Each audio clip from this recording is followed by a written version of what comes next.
evenings, looking out an upstairs dormer window of my grandparents' house at the flickering colored lights of the Morgan Theater, reflected in the waters of Slate Creek. First green, then yellow, then blue and red and green again. They twinkle through the distance like fairy lights in an enchanted kingdom, promising everything.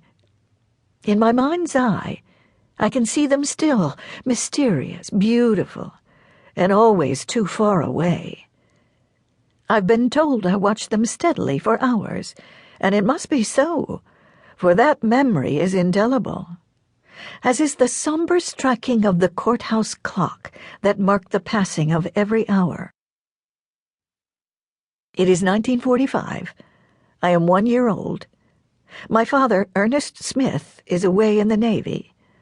My mother, Virginia Marshall Smith, nicknamed Gig, has left her job teaching home economics at the high school and is working at the ration board. She and I are living with my grandparents until my daddy returns. Then we will move into our own house up the river at Cowtown, and Daddy will open the 5 and 10-cent variety store with the financial help of his Uncle Kurt Smith, who was actually Daddy's own age. It was that kind of family.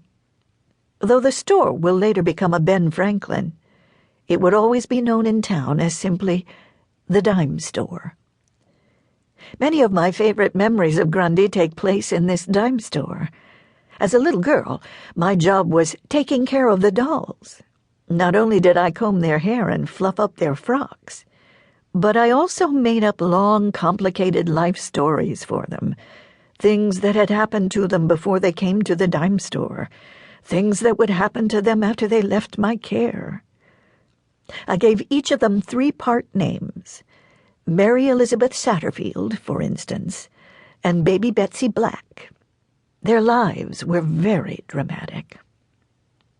Upstairs in my father's office, I got to type on a typewriter, count money, and talk to Roberta Ratliff, pale, blonde, and pretty as a princess in a fairy tale book.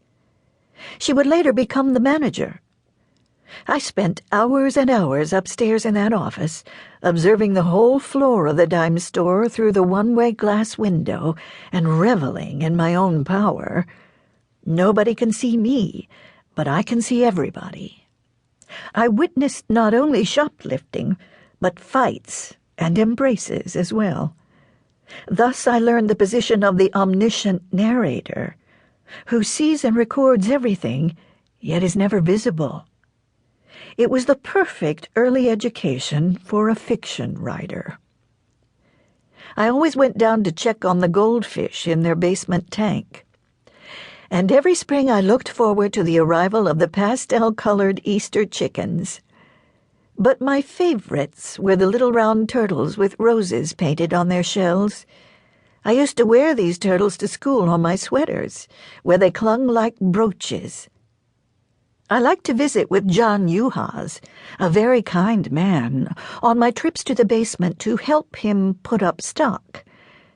Clovis Owens, in charge of maintenance, could fix anything, and his wife made the best pound cake in the world. She always sent me a piece wrapped in wax paper.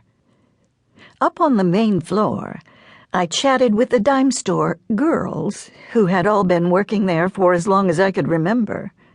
Sweet Ellen Clevenger in children's wear, Viola back in piece goods, who always hugged me, floor supervisor Ruth Edwards, and Ruby Sweeten, supposedly in toiletries, who seemed to be everywhere. With bright red spots of rouge on her cheeks, Mildred Shortridge presided over the popcorn machine and the candy counter at the front of the store, whispering the craziest things in my ear. She made me laugh and laugh. I always bought some of the jellied orange slices and the nonpareils, those flat chocolate discs covered with hard little white balls of sugar. My friends were surprised to find that I never got anything free at the Dimestore. Despite my protests, I had to save my allowance and pay just like everybody else. I was allowed to run free all over town, which was filled with our relatives.